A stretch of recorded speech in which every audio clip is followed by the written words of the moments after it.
bonjour à tous, 15e émission, et puis vous allez voir, elle va être très chargée, puisque nous allons vous présenter 7 trailers, certains que vous connaissez, d'autres qui sont inédits, et puis 16 chroniques de romans, recueils de poésie, recueils de nouvelles. Alors, au programme, Edmé de Havre va vous parler du dernier roman de Gauthier Yernaux, de l'ouvrage de Luc Degrande, du roman policier de Sam Kethoff, du roman d'Yvonne Endurant et de celui de Pascal Gillet-Bey. Annie Sedan, elle, va vous faire découvrir Colette Cambier, Edmé de Havre, mais oui, Oz, Nadine Grenequeux et Joé Valeska. Et puis moi, eh bien, j'ai choisi de vous parler de l'ouvrage de Didier Quelecom, Joanne Paquet, Alain Charles, Laurent Dumortier, Hubert Mulquins et Vincent Vandiste. Eh bien écoutez, bonne émission.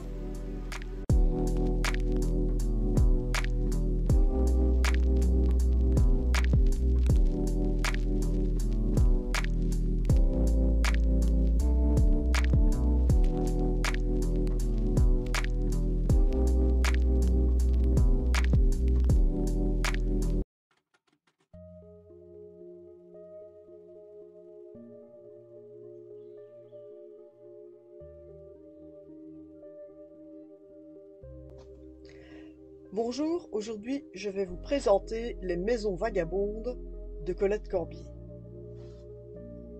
Alors, avec ce livre, je me suis plongé encore une fois, et avec plaisir, dans un genre que j'avais découvert avec le très beau Lovely Brunette d'Edmé de Havre. Un genre qui nous emporte de manière aussi franche que pudique dans les souvenirs familiaux de l'auteur. Ni biographie, ni autobiographie, ce livre est un retour sur soi-même, rapporteur de souvenirs ravivant une époque révolue, mais néanmoins importante parce que fondatrice. Et pour découvrir Les Maisons Vagabondes, Colette Cambier nous emmène en utilisant la seconde personne du singulier, un « tu » qui évoque l'enfant qu'elle a été, pour nous conter l'importance de ces maisons qui, par leurs existences propres, l'ont elles-mêmes habité.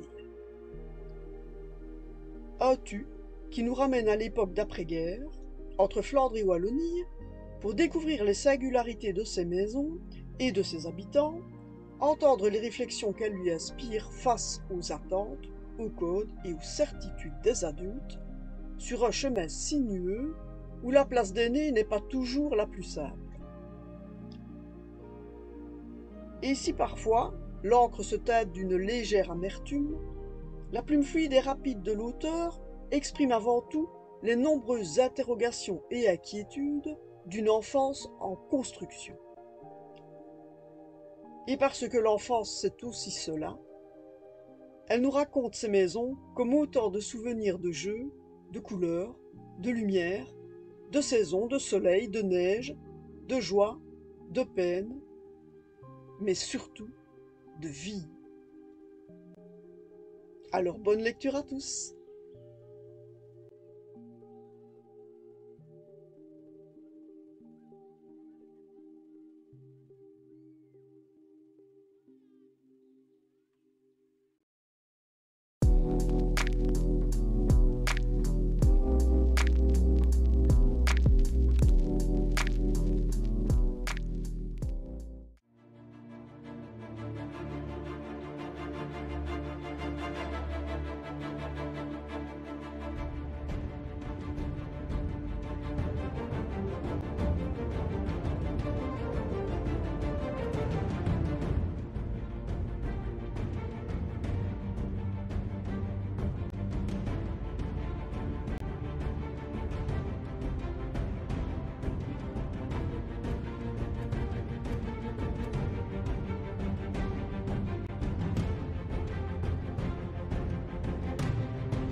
Bonjour, aujourd'hui je vais vous présenter M'entends-tu Geronimo?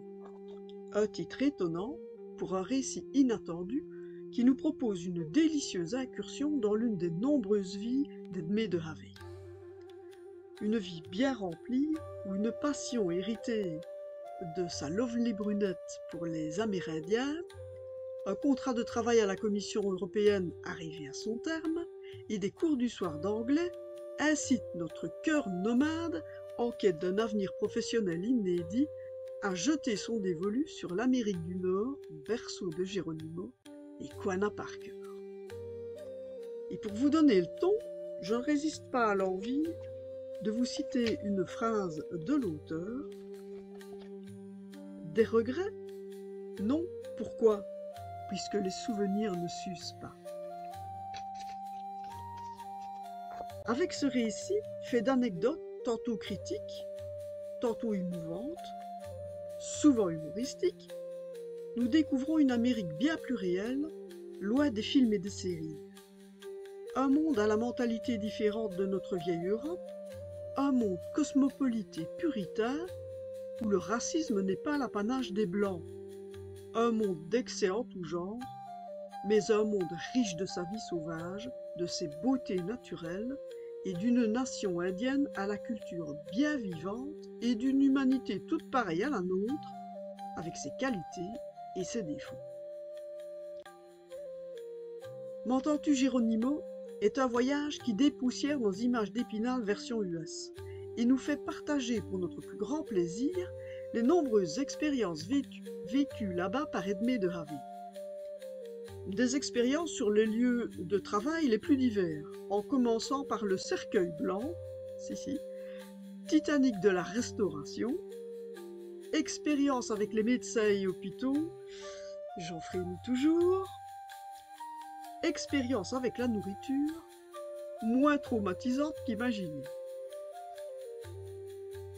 C'est en tout cas avec beaucoup de plaisir que j'ai retrouvé la plume habile, réjouissante et délicatement acidulée d'Edmé de Havey pour me laisser entraîner dans un récit haut en couleurs qui vaporise les illusions et plombe les stéréotypes d'une Amérique qui, si elle se montre parfois décevante, ne cesse jamais de nous surprendre. M'entends-tu Geronimo vaut le détour et offre un excellent moment de lecture. Alors, bonne lecture à tous!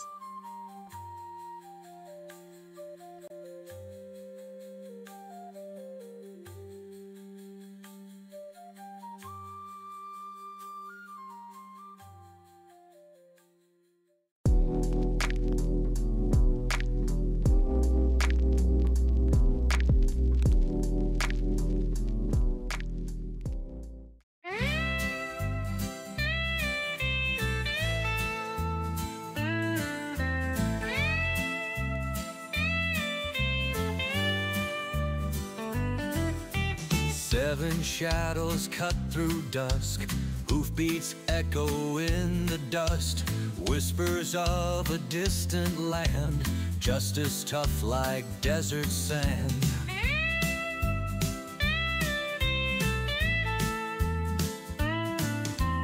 Hills alive with ancient tales, echoed through the canyon trails. Steel and fire mark their fight for the dawn of freedom's light.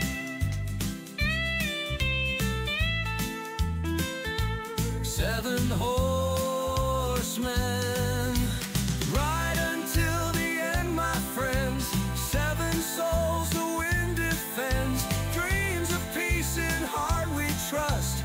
For democracy we must.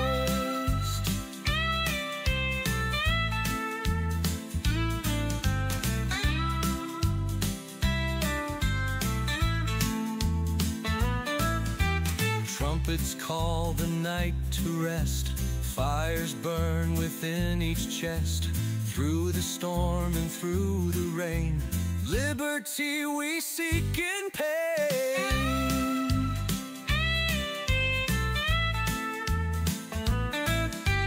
In the shadow swords will gleam, brotherhood a sacred theme. Every horseman stands his ground. To the winds of change they're bound.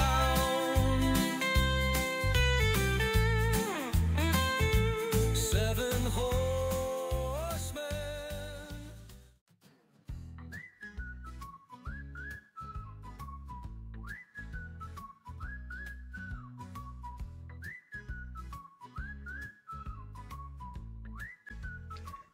Bonjour, aujourd'hui je vais vous parler d'un livre dont créativité est, je crois, le mot qui le qualifie le mieux. Mais avant de vous livrer ma chronique, qui est mieux que l'auteur pour bien donner le ton à cet ouvrage? Alors si vous le permettez, je voudrais vous lire la 4e de couverture. Parce qu'il faut savoir prendre son temps pour faire ce que l'on aime et ce qui nous nourrit. Parce que tout ce qui nous entoure est inspirant si l'on prend la peine de bien regarder.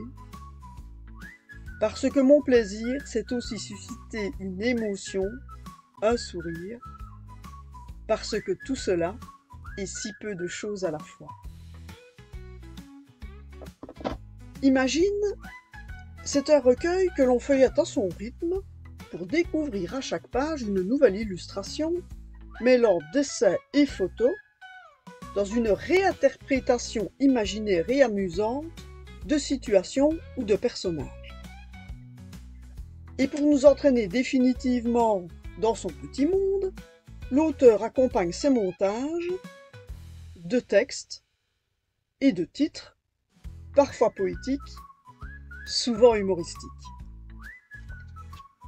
Ainsi, nous découvrons parmi tant d'autres une geisha al dente, un drôle de zèbre, la fille au maillot de bain à la glace à la pistache, ou encore l'histoire assaisonnée qui reste quand même une de mes préférées.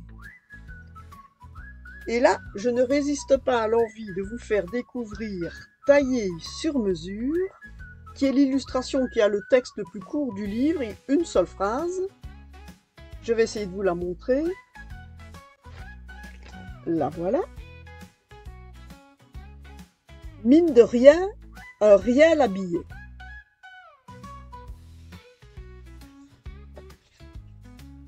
Avec Imagine, on redécouvre le banal dans une mise en scène pleine d'originalité et on s'immerge dans l'art du médium mixte pour s'amuser des trouvailles d'un auteur qui n'hésite pas à faire feu de tout bois. Alors, bienvenue dans le monde d'Oz.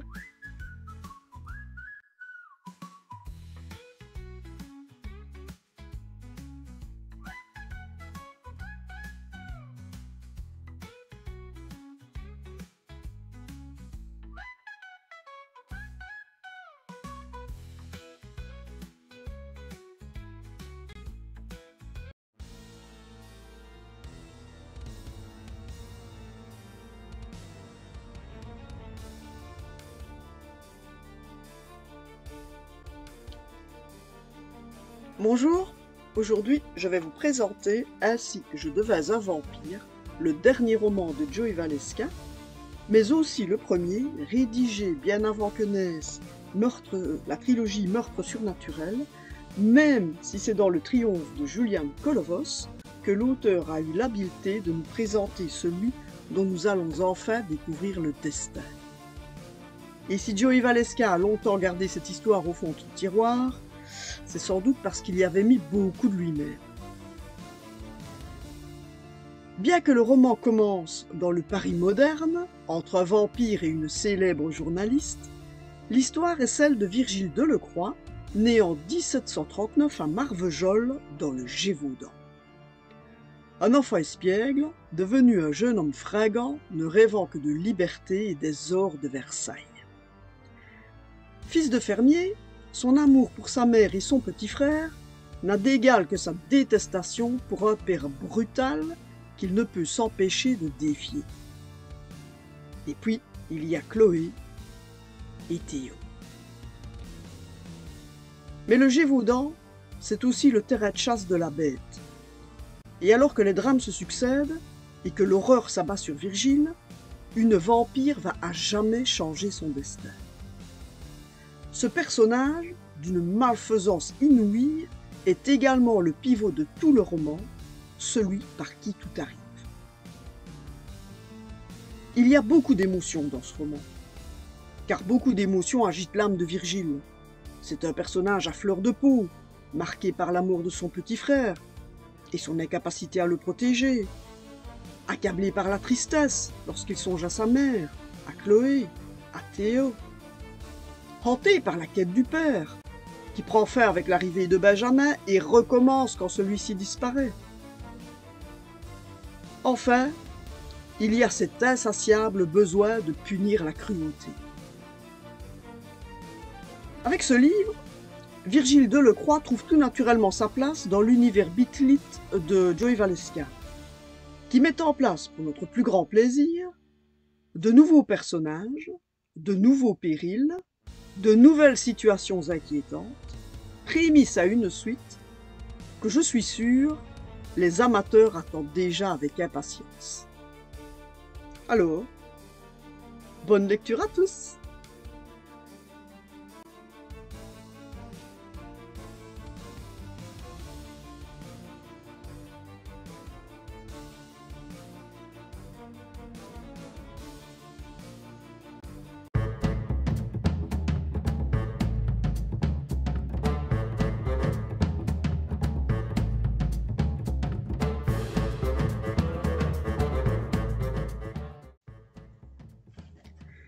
Bonjour, aujourd'hui je vais vous présenter Sauvetage de Nadine Groenecke.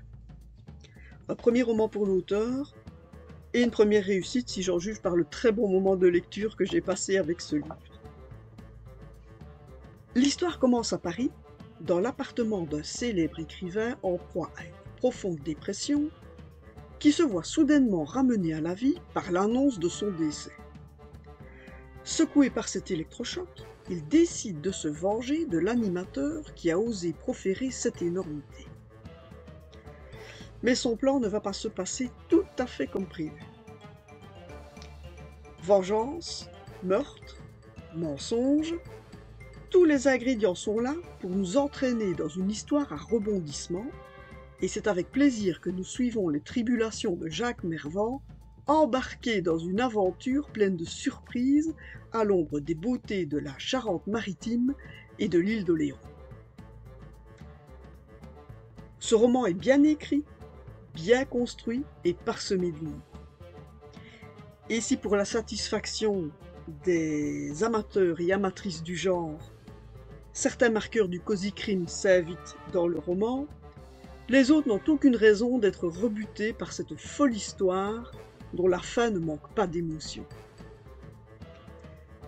Un livre qui touche au but et qui ne manquera certainement pas de vous divertir par sa légèreté et son inventivité. Alors bonne lecture à tous!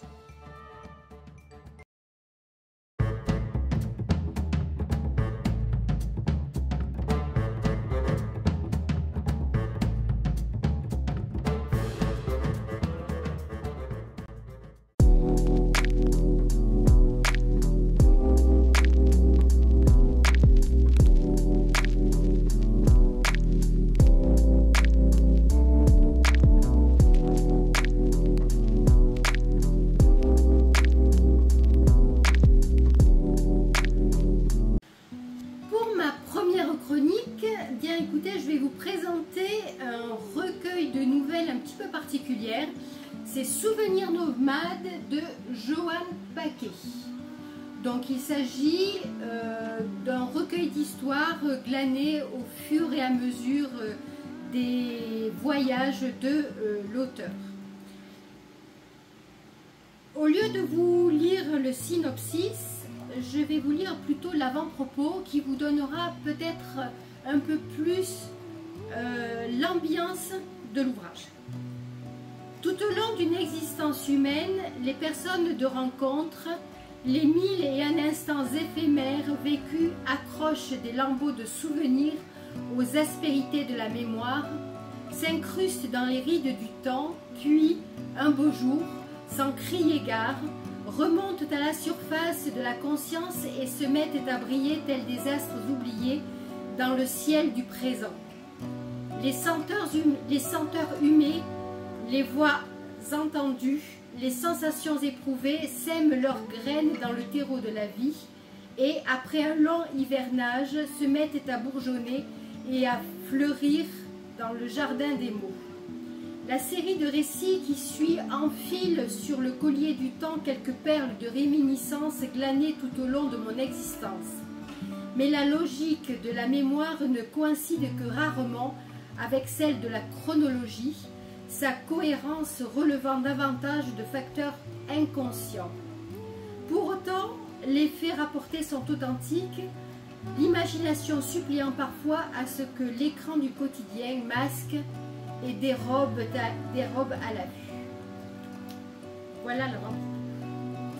Donc l'auteur Joanne Paquet est un grand globe-trotteur. Et là, il va nous promener du Burundi à l'Éthiopie, aux Comores, au Bas-Congo, à Katmandou. En fait, lorsque j'ai choisi ce livre, je pensais à un récit de voyage. Je voyage énormément et j'aime bien en fait retrouver des paysages, des ambiances. Et bien là, ce n'est pas vraiment le cas. En fait, il s'agit d'un voyage au cœur de l'humain, au fil des rencontres inattendues, au fil de traditions barbares souvent. Alors, ces recueils sont jamais vraiment très tendres, elles sont plutôt noires, ces nouvelles, parfois abruptes, parfois violentes. Voilà, les personnages sont toujours attachants, franchement. Parfois on s'insurge parce qu'on est attaché à eux. Hein. Par ailleurs, les nouvelles sont courtes, il y en a 20, donc sur, on va dire, 173 pages. Voilà, donc si vous aimez voyager, non pas vraiment physiquement, géographiquement, mais au cœur de l'humain, au cœur de traditions inconnues et surprenantes, surtout n'hésitez pas, eh bien, plongez-vous dans Souvenirs nomades de Joanne Paquet. Pour ma seconde chronique, j'ai décidé de vous faire découvrir le recueil de nouvelles de Didier Quellecombe, La main du destin et autres sortilèges. Alors La main du destin, en fait, c'est la dernière nouvelle de l'ouvrage, qui est assez court, 160 pages. Il a 2, 4, 6, 8 nouvelles dedans, de longueur inégale, on va dire. Hein. Mais en fait, l'ambiance est toujours magique, il y a toujours ce petit grain de sel là qui fait sourire et qui vous amène ailleurs. Pour commencer, je vais vous lire un petit peu la 4e de couverture, ce qui vous donnera, on va dire, déjà un avant-goût. Henri, homme de pouvoir, consulte un mage qui lui promet une seconde jeunesse contre de l'argent. Il accepte, mais cela ne se passe pas selon ses plans. La nuit, des rêves effrayants de fin de monde tourmentent Georges. Songe inspiré de l'actualité ou prémonition? Au casino, Christopher se découvre être un porte-chance, un joueur professionnel d'abord. Par quelques récits où se mêlent réel et imaginaire, l'auteur invite le lecteur à effleurer de la main l'étrange. Donc, ces nouvelles se lisent vraiment vite. Hein. Par exemple, la première nouvelle fait, on va dire, une page et quelques lignes derrière. Elles sont punchy, les personnages sont toujours très bien campés. Hein. On a toujours, lorsqu'on lit ces nouvelles, un petit sourire au coin des lèvres, ce qui nous amène à vouloir poursuivre la lecture. D'ailleurs, je trouve que le recueil est un petit peu court, j'aurais aimé qu'il y en ait un peu plus pour pouvoir me plonger un peu plus longuement dans ces histoires un petit peu magiques. Alors moi, on va dire la nouvelle qui m'a le plus inspirée, c'est le diablotin du rubis, parce que j'adore les pierres précieuses peut-être. En tout cas, elle est plus sautillante, je trouve. Et puis, pour vous donner une petite idée de l'écriture qui est vraiment très agréable, hein, de Didier Quelcom, je vais vous lire justement la première nouvelle qui est courte. On y va. Elle s'appelle Cache-Cache. Un jeune garçon à la tête blonde entra dans sa chambre et, dépité, s'assit sur son lit. Les yeux en l'air, il s'écria « Dieu, je t'ai cherché partout dans toute la maison et je ne t'ai pas trouvé. Serais-tu invisible ?»« Mais non, voyons. Allez, je vais t'aider, je suis juste devant toi. Regarde mieux. » L'interpellé baissa les yeux, remarqua une menue boule grise qui attendait contre le mur. Voyant son vis-à-vis réagir, le petit animal se mit en route sans se presser vers son refuge, une étroite fente dans la plaine. L'enfant sauta prestement du lit et s'interposa, réussissant à acculer la souris dans un coin. « Tu as gagné, je me rends à toi, cœur pieux. » S'accomplissant, le vainqueur tendit la main à terre. Il réclamait sa récompense. La petite boule à la fourrure soyeuse se glissa dans le creux de la pomme offerte et se laissa caresser. « Dieu, je t'aime. Moi aussi, tu sais. Allez, maintenant, c'est toi qui te caches. Je connais un endroit secret, un nid inaccessible. Tu ne me trouveras pas. » Espiègle, il avait parlé en baissant la voix. « Ah, jeune mortel présomptueux, n'oublie pas que j'ai du flair. Maintenant, dépose-moi, je vais compter jusqu'à 100. » Tout joyeux, Cœur Pur obéit, sortit de la pièce en sautant, en courant. L'humble rongeur trottina jusqu'au mur, se mit en boule, cacha sa tête sous ses pattes avant, commença à compter. Un sentiment de tristesse cependant envahissait peu à peu le cœur de Dieu, car il savait qu'en grandissant, l'enfant ne le verrait plus, ne l'entendrait plus, ne lui parlerait plus, ne jouerait plus avec lui, l'oublierait. Ainsi sont les hommes libres. Voilà, donc un recueil à découvrir. Voilà, La main du destin et autres sortilèges. Si vous aimez le côté fantastique, n'hésitez pas.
troisième chronique, eh bien j'ai choisi le nouvel ouvrage d'Alain Charles, Eliot ou L'origine du mal. Alors vous pouvez le constater, la couverture est superbe et le titre est vraiment très, on va dire, étonnant et très accrocheur.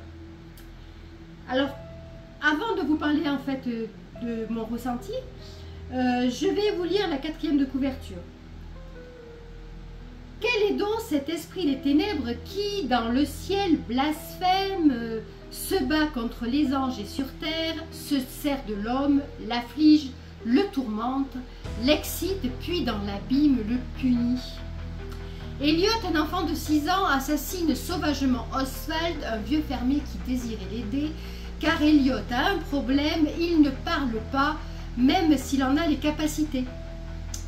Avant ce funeste fait divers, il avait visité la chapelle abandonnée du village et en était ressorti changé, perturbé, la peau couverte d'échymoses, de griffures.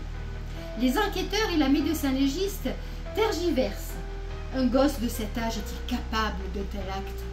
À moins que ce soit lui sans l'être réellement. Depuis la légitimation de son existence, Satan a inspiré plus de terreur que Dieu, d'amour. Serait-il alors la pierre angulaire de toutes les sociétés humaines et dans le ciel, le bourreau de Dieu?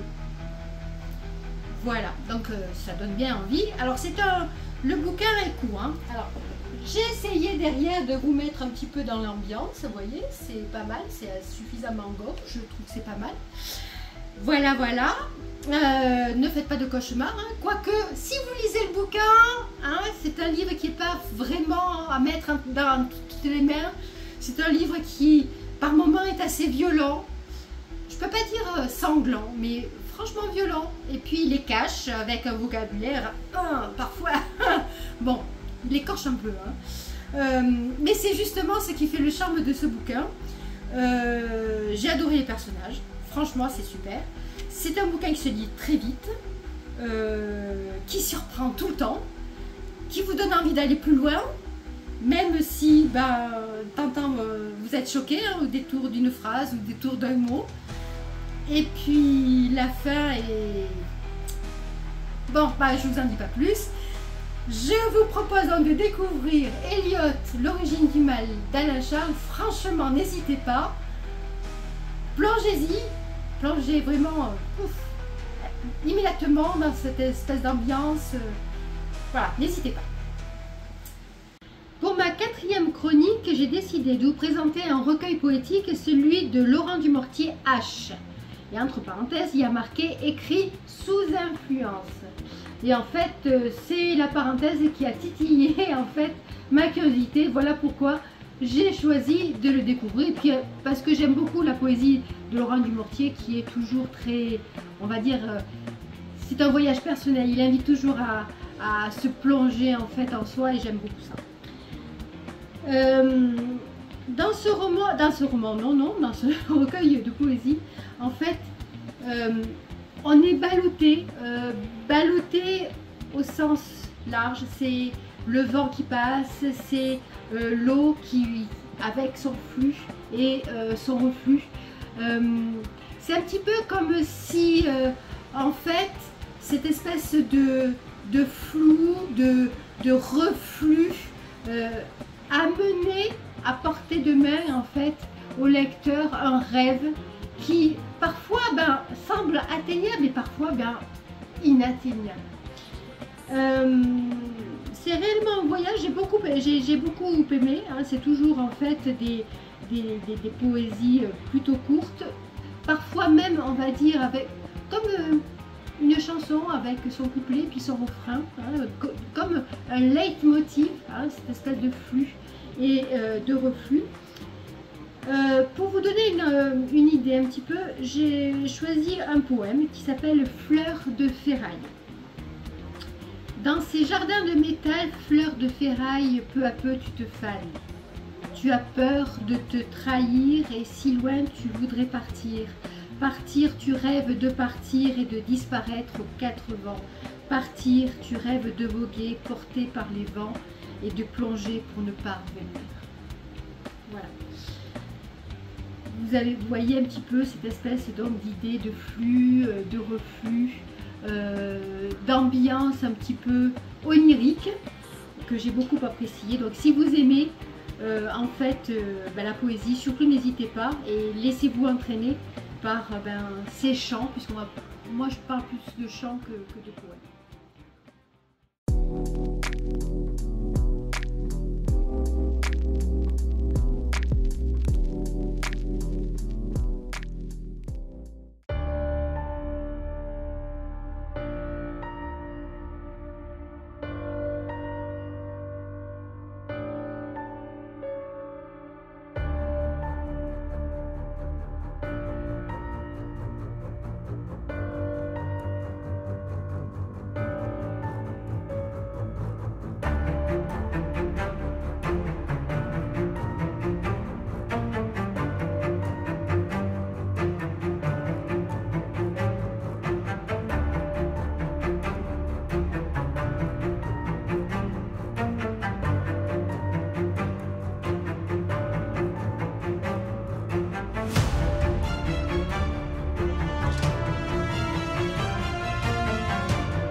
Ma cinquième chronique, j'ai choisi un roman Young Adults, Twins à l'école des dragons bleus de Hubert Mulkens. Voilà. Donc, je vais d'abord vous lire la quatrième de couverture et puis vous lire le tout début du chapitre 1. Lille est une ado un peu spéciale. Hélène, sa mère d'origine chinoise, généticienne, lui a réparé le cœur avec des gènes étranges. Avec son frère jumeau, Cory, ils mènent une vie presque banale aux États-Unis. La mort accidentelle de leur père américain vient tout bouleverser. Perdue, Hélène décide de retourner en Chine et d'inscrire ses enfants dans une pension stricte et ennuyeuse de Shanghai. Les jumeaux sont désespérés, jusqu'à ce que leur redoutable grand-oncle Bao les amène à l'école des dragons bleus, une institution singulière au cœur de la jungle chinoise. Entre émoi amoureux, épreuves scolaires et conspirations, Lille et Cory vont être vite entraînés dans des aventures extrêmes avec les autres dragons, élèves comme eux. L'audace et l'ingéniosité de ce petit groupe suffiront-elles pour maîtriser tous les sortilèges que la vie ne va pas manquer de leur envoyer? Et donc, le tout début du chapitre 1, l'introduction, je vais vous raconter une histoire surprenante et belle. On me dit qu'elle est vraie, mais je n'en ai pas encore la preuve. Alors, pour l'instant, considérons que c'est un roman. Je vous laisse découvrir. Voilà. Donc, il s'agit d'un roman qui est plutôt long, qui fait un peu plus de... qui fait 350 pages, qui donc raconte l'histoire de ces jumeaux, hein, qui vont en fait découvrir la vie aux côtés d'autres élèves, et qui vont aussi se découvrir leur pouvoir, et puis découvrir les mois on va dire les premiers amours, les premières amitiés. Hein. C'est un livre qui se lit plutôt vite, qui est pas mal dialogué.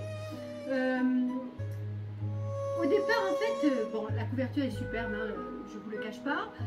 Je pensais vraiment qu'il y aurait des dragons, quoi qu'il y en a un peut-être, mais je ne voyais pas plus. Mais ce type de dragon là, et puis je pensais qu'il y aurait peut-être un peu plus de fantastique, mais peut-être dans le second tome, parce que ceci est un premier tome. Alors donc, ce qui veut dire qu'à la fin du livre, vous n'aurez pas toutes les clés en fait de l'histoire.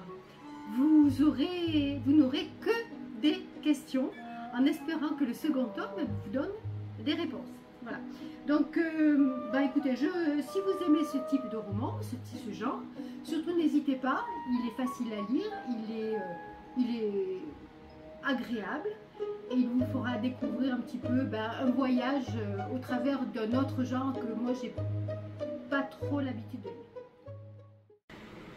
Comme vous allez peut-être pouvoir le deviner, nous allons parler pour ma 6e et dernière chronique de Tueuse à gages, mais oui. Donc, et du roman de Vincent Vandis, Le baiser de l'ange. Alors, je l'ai choisi bien parce que j'avais lu quelque part qu'il s'agissait d'un roman policier et que j'aime bien les policiers, bien sûr. Et donc, je voulais découvrir. Pour commencer, je vais vous lire la 4e couverture et le prologue. Si j'avais quitté Marie à un moment crucial de sa vie, c'était parce que j'avais peur. Je ne supportais pas l'idée d'être auprès d'elle lorsqu'elle franchirait le pas décisif vers la folie ou la mort. Aujourd'hui, je savais que la quitter ne servirait qu'à me préserver de mon angoisse. Je savais que les mois sans elle m'avaient paru vides. Je savais que je ne cesserais de l'aimer. Cela m'angoissait d'autant plus face à la dangereuse mission qu'elle s'apprêtait à embrasser corps et âme, car elle ne faisait rien à moitié. Or, je craignais que cet équilibre fragile entre la vie et la mort ne serait pas toujours à son avantage. Mais il s'agissait de sauver une vie, dès lors mes arguments sonnaient bien creux. Quant au prologue, voilà. Mes doigts se crispèrent sur la crosse.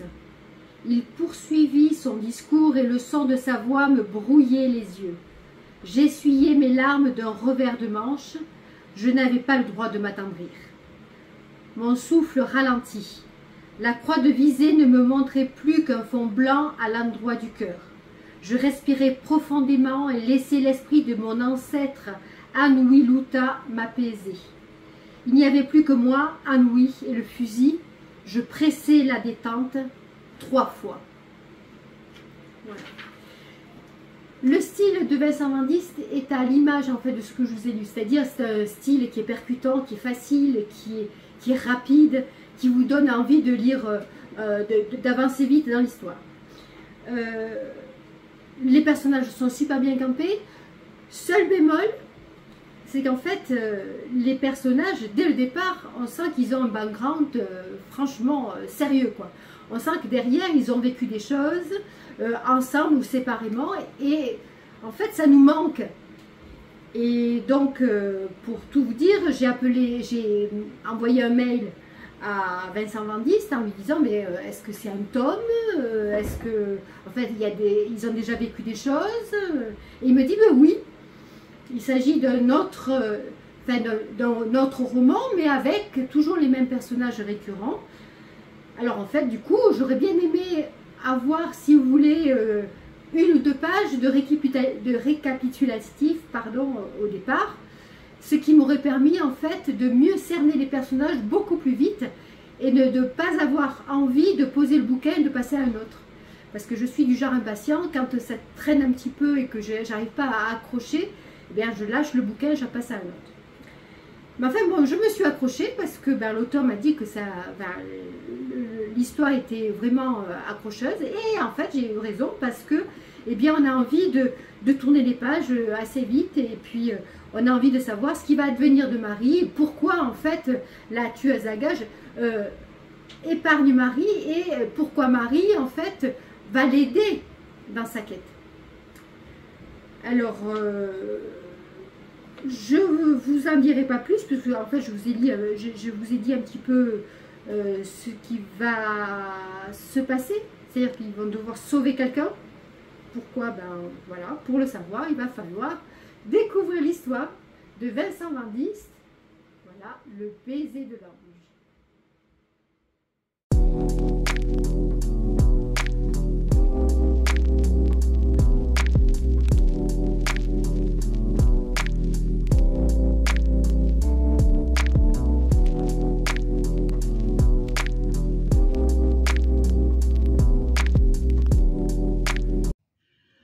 Me voici aujourd'hui de nouveau avec un livre de Gauthier Hiernaut. J'aime bien cet auteur, mais bon, j'aime bien aussi vous le faire découvrir. Alors, son dernier livre à cette date, c'est Journal d'un cachalot. Journal d'un cachalot, ce sont des nouvelles, je dirais américaines, des nouvelles noires, avec des personnages vraiment très bien campés et on est toujours surpris. Je dois dire que chaque histoire est surprenante. Il y a évidemment, c'est l'histoire noire américaine avec des gens un peu, soit complètement étranges, hein, comme cet ancien critique d'art, ou bien chauffeur de taxi, ou bien une ancienne comtesse, on appelle la comtesse, qui estime que sa vie a été complètement fichue en l'air à cause de la naissance de son enfant, qu'elle ne traite pas bien.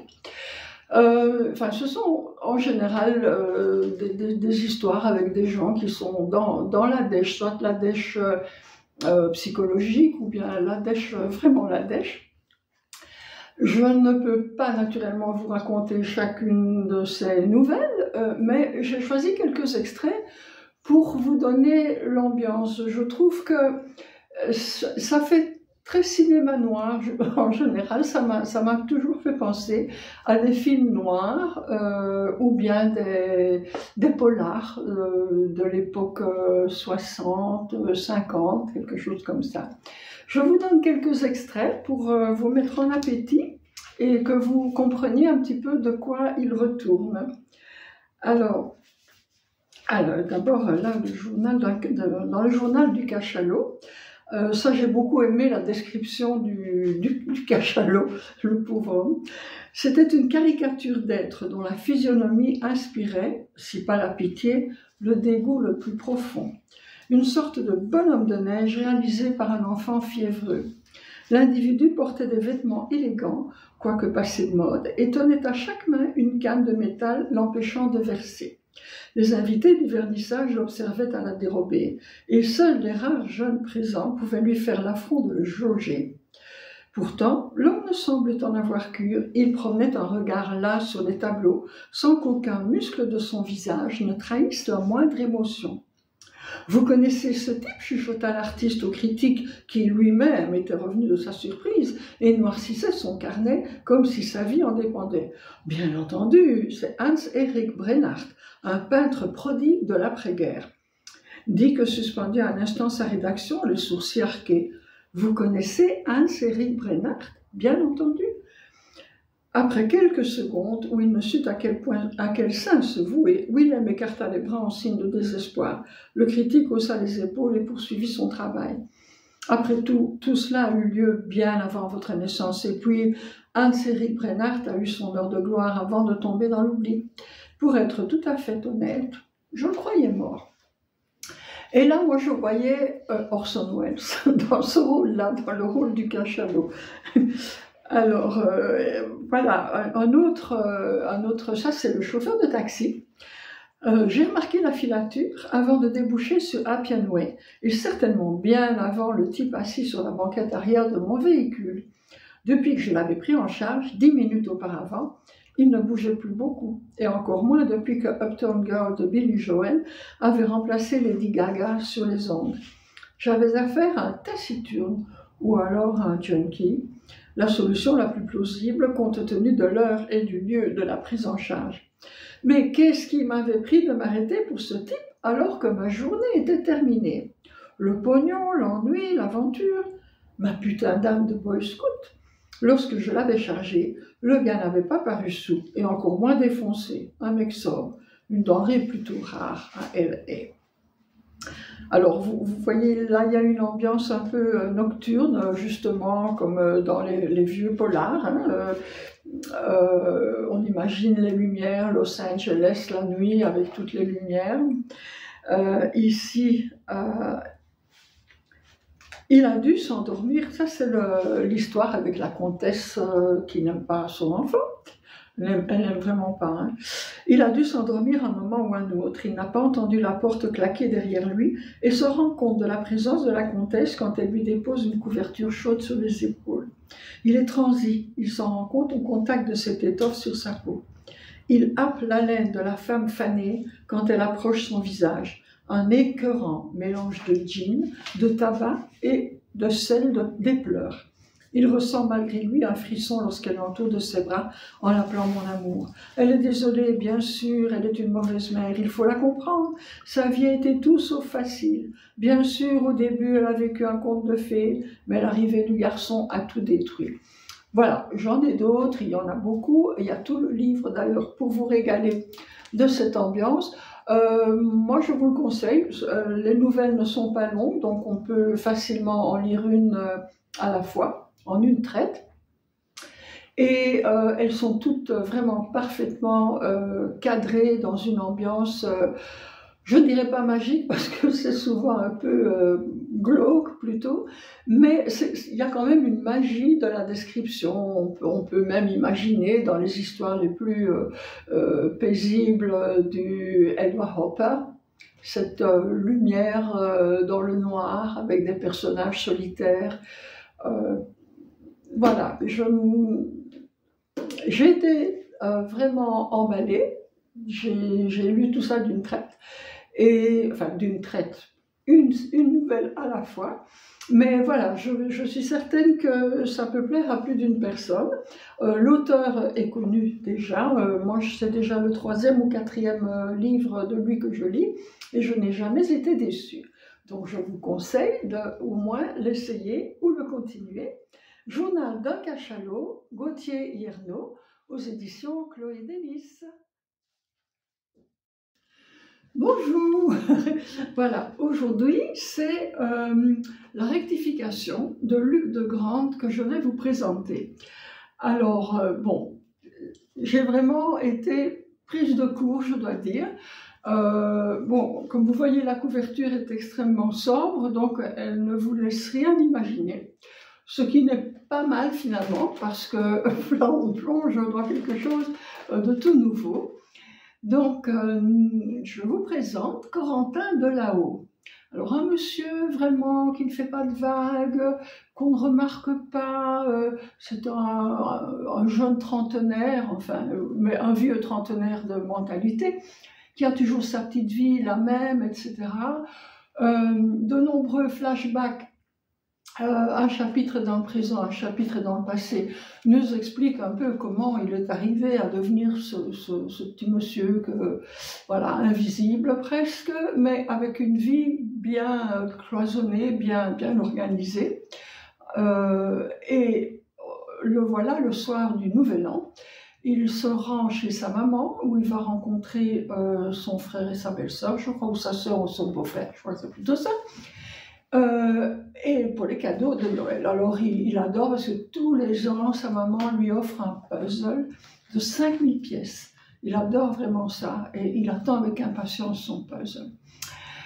Cette année, il reçoit effectivement son puzzle, mais sa sœur et son beau-frère ont eu la mauvaise idée de lui offrir un livre. Lui qui ne lit pas et qui déteste l'idée de ça. Alors, je vous lis un petit extrait de quand il reçoit son livre pour que vous voyez à quel point il est vraiment contrarié. Alors, un livre, mais Seigneur Dieu, Avait-il oublié que je détestais lire? Mais quelle saleté de mouche avait bien pu les piquer? Le livre s'intitulait « La rectification ». Instantanément, cela me mit les boules. Quand je me remémorais le mal que je m'étais donné pour choisir les cadeaux pour chacun des convives, le soin que j'y avais apporté, le temps que j'y avais consacré, j'avais l'impression qu'on se payait ma tête et qu'en réalité, je n'avais aucune importance pour eux. Mon faciès devait trahir ma désillusion, car Noémie, donc sa sœur, me questionna d'une voix mal assurée. « Ça va, il te plaît mon cadeau ?»« Oui, oui, ne t'inquiète pas, c'est très bien. »« Tu verras, ajouta-t-elle, c'est plus que très bien. »« Ah bon, tu l'as lu ?»« Non, mais une amie qui a un goût très sûr pour la lecture m'en a parlé et m'en a dit le plus grand bien. Et j'ai pensé que cela conviendrait parfaitement pour toi. D'autant que tu commences à prendre de l'âge, bientôt 30 ans, et peut-être que cela te donnera l'idée de songer à te marier ou à te mettre en ménage. Enfin, je dis ça, je dis rien. Après tout, ce ne sont pas mes oignons. En effet, pense-t-il, il n'est pas du tout content. Mais bon, il est quand même pris par la tentation, il ouvre le livre, qui s'appelle « La rectification ». Et le voilà plongé dans l'histoire. Mais vraiment absorbé dans l'histoire. Je cherche un autre extrait que j'ai bien préparé mais que je ne trouve pas. Voilà, j'y suis. Donc, il lit le bouquin et voilà, il arrive à la fin. Voilà, je viens de terminer le livre, j'ai dévoré tout ce qui restait d'un seul coup. Impossible pour moi de tenir ma résolution et de ne lire qu'un chapitre par jour. Ce samedi matin, il neigeait. Alors, il y a un peu de phrases là, etc. Mais voilà, la fin de l'histoire m'a révoltée. Charles avait fini par s'établir ouvertement et par vivre en parfait bigame devant sa femme et ses enfants. Et on le voyait même se vanter de ses performances en se pavanant auprès de ses amis. Et il jouait le libertin qui assume effrontément et qui profite de la vie au mépris le plus total de la souffrance que leur épouse pouvait éprouver. Il affichait un dédain marqué pour les petits bourgeois qui vivent à l'ancienne, monsieur, madame et les petits-enfants. Anna était complètement coincée, il la tenait par chantage qu'il exerçait sur une garde des enfants en cas de rupture et elle donnait l'impression d'être complètement éteinte. Bref, il n'est pas content et il décide d'aller rencontrer l'auteur qui habite, je pense que c'est dans sa ville, en tout cas pas loin, et il veut une rectification à la rectification. Donc il va le rencontrer et lui fait part de son horreur, etc. Et en plus, il se convainc que l'auteur parle de sa femme, enfin qu'il connaît les personnages. Donc il commence à prendre l'épouse tout à fait en compassion. Mais une épouse, est-ce la bonne? Est-ce celle du roman? Est-ce une autre? On ne sait pas. Et je ne vais pas vous dire la fin quand même, mais ce petit monsieur qui était tout gentil, qui était tout avec ses petits tics et ses petites manies, abritait en lui un autre, et qui se révèle assez déterminé et très précis, et qui devient vraiment sous nos yeux, je ne vais pas dire l'incroyable Hulk, parce qu'il ne devient pas tellement fort, mais il devient tout à fait une autre personne. Le livre donc est vraiment surprenant, on est pris, un peu comme lui qui était pris avec sa rectification, ben nous on est pris avec la rectification de la rectification, et ben, franchement je vous le conseille, c'est un bon moment, c'est très bien écrit. Luc de Grande, c'est la première fois que je le lis et que je le découvre, mais je n'en resterai certainement pas là, et j'espère que vous ferez la découverte vous aussi. Donc, Luc de Grande, La rectification, aux éditions Chloé Délices.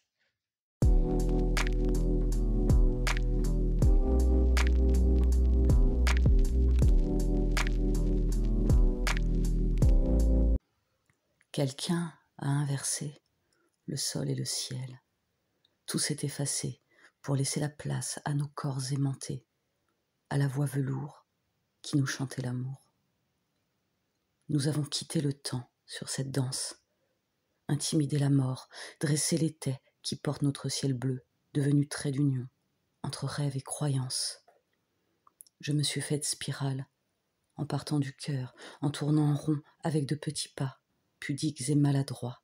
Nous sommes devenus bobines au fil des mois. Des gens assis buvaient. Nous étions les seuls, volant sur la piste. Je fermais fort mes yeux, comme on ferme une porte, que plus rien ne rentre et que plus rien ne sorte. Chaque jour que Dieu fait, j'ai peur d'oublier.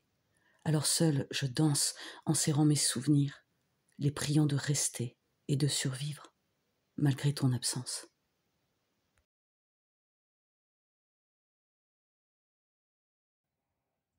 Envie d'un suspense, eh bien, il y en a aussi chez Chloé Delis. Donc, je vous présente aujourd'hui Otage de Sam Getoff aux éditions Chloé Delis. C'est un thriller, un suspense. Donc, nous avons une jeune femme qui va fêter ses 32 ans ce soir avec son mari. Elle est maman de 2 enfants. Son mari est un politicien connu et elle s'appelle Olivia Marié. Sauf que rien ne va se passer comme elle l'attendait. En entrant dans sa voiture, elle est prise en otage, donc un carjacking. Elle est emmenée quelque part, kidnappée. Elle revient à elle dans une cave qui visiblement n'attendait qu'elle. C'est aménagé, il y a un lit, une chaîne, n'est-ce pas? Il y a un lavabo, il y a tout ce qu'il faut pour vivre paisiblement en attendant une rançon. Ces ravisseurs, il y a le bon et le mauvais. Il y en a un qui est vraiment infâme et puis l'autre qui est une personne très civile. Les ravisseurs lui expliquent que voilà, ils ont demandé une rançon à son mari et qu'on n'attend que ça pour la libérer. Et le plus aimable des deux lui assure que tout sera fait pour qu'elle soit bien prise en charge et elle ne doit pas s'inquiéter. Voilà. Alors, est-ce qu'elle ne doit pas s'inquiéter? Comment ça va se passer, cette vie d'otage dans une cave avec des personnes qu'elle ne connaît pas? Au départ, elle ne voit même pas leur visage. Comment est-ce que ça va se terminer? Est-ce que son mari aura assez d'argent pour payer cette rançon, qui n'est pas une petite somme? Je vous le laisse découvrir. Voilà, donc Otage de Sam Getoff aux éditions Chloé Delis, un très bon suspense. Sur les bords de l'Otion de Yvonne Endurant. Nous voici avec un livre qui nous conduit dans une enquête. On a une jeune fille, Mila, dont le papa est mort il y a 3 ans. Elle vit seule avec sa mère. Elles s'entendent bien. Et Mila écrit des livres déjà alors qu'elle n'a que 16 ans. Et elle est tout de suite reconnue comme une plume magnifique parce qu'elle démontre une maturité inhabituelle pour son âge. Donc elle est célèbre. À côté de ça, elle est une fille plutôt discrète. Elle ne semble pas adorer la célébrité, mais bon, elle la supporte. Voilà qu'un jour, la maman revient à la maison et trouve Mila au pied de l'escalier, mourante. Et elle meurt d'ailleurs. Donc, voilà, c'est un drame parce que cette pauvre femme a déjà perdu son mari, voilà qu'elle perd sa fille. Et arrive le docteur Franck Sauvage, l'inspecteur Franck Sauvage, et il est pratiquement à la retraite, donc il est très impatient de pouvoir prendre sa pension et de se retirer au bord de l'Otion avec son chien qu'il appelle le chien. Alors, Franck Sauvage est tout de suite quand même intrigué, il a l'impression qu'elle n'est pas tombée d'une façon naturelle. Mais qui peut avoir fait ça? Donc, il se met à questionner tous les gens de l'immeuble, on voit défiler les voisins, tout le monde plus ou moins a quelque chose d'un peu, pas forcément caché, mais quelque chose d'un petit peu étrange. Il interroge également ses compagnes de classe et voilà, il fait son chemin. Au fur et à mesure de son enquête, il y a un autre personnage de Mila qui émerge. Donc, une Mila qu'on ne soupçonnait pas du tout. Et voilà, il fait son enquête, et je ne vous dirai pas, bien sûr, le fin mot de l'histoire. Mais voilà, c'est bien mené. On s'attache à Franck Sauvage, aussi à la maman, qui est tout à fait éperdue, la pauvre. Elle a également une amie qui la soutient dans cette épreuve. Il y a le chien, qui est quand même un personnage important également. Et ben, à la fin, voilà, il y a le grand final. On découvre si notre bon inspecteur Sauvage pourra se retirer paisiblement après mission accomplie sur les bords de l'Authion ou pas. Voilà, je vous le conseille sur les bords de l'Authion, qui semble être en Normandie, d'après ce que j'ai compris, de Yvonne Endurant. Bonne lecture!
Aujourd'hui, me voici vers vous avec le dernier livre de Pascal Gillet, Issa Abdullah, paru aux éditions Chloé Delis.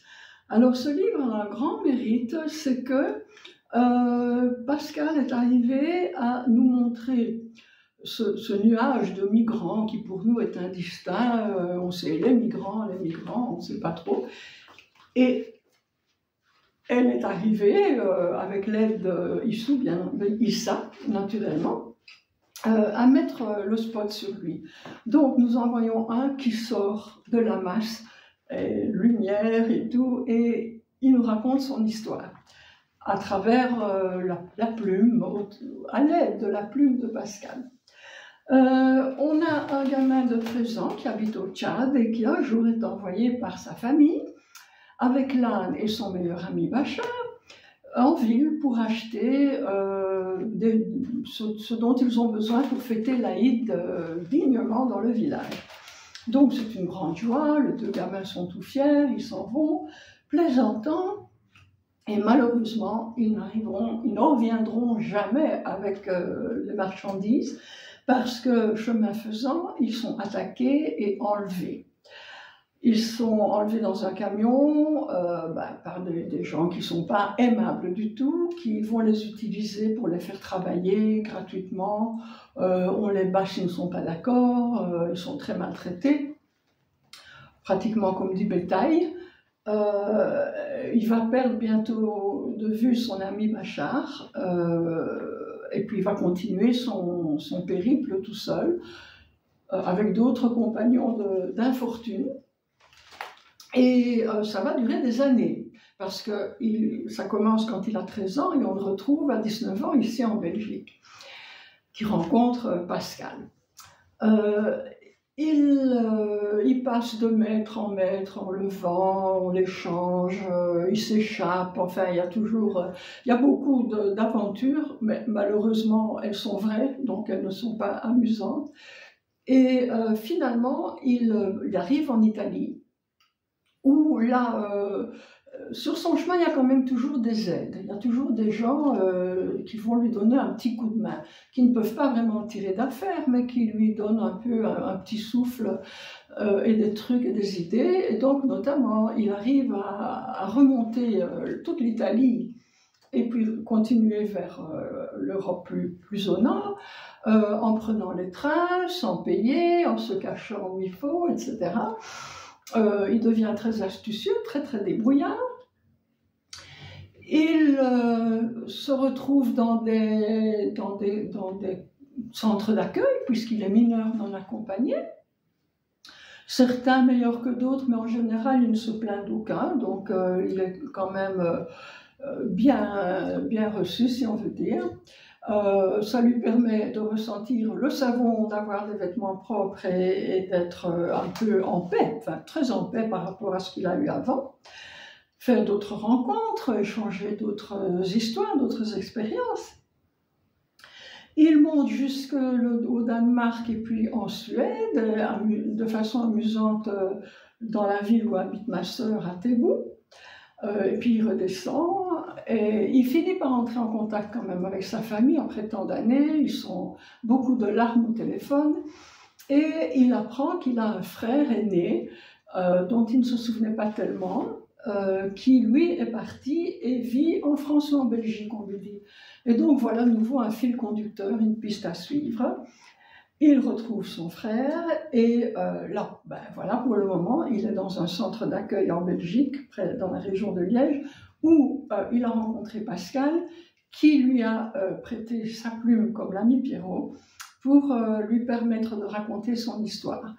Et voilà, j'ai trouvé ça extrêmement touchant, extrêmement intéressant aussi. Voilà, c'est une personne qui sort d'une masse indistincte qu'on appelle les migrants, dont on ne connaît pas les histoires. Voilà, il y a Issa, en a une. Et je vous conseille de la découvrir. Le livre se vend déjà très bien, puisque dans les écoles, beaucoup d'enseignants ont décidé de le faire lire à leurs élèves, parce que ça fait prendre conscience du problème et de l'unicité de chaque histoire finalement. Hein. Chaque personne est une personne avec son histoire et ses drames. Donc voilà, c'est Issa Abdullah, brève biographie romancée de Pascal Gillet aux éditions Chloé Délices.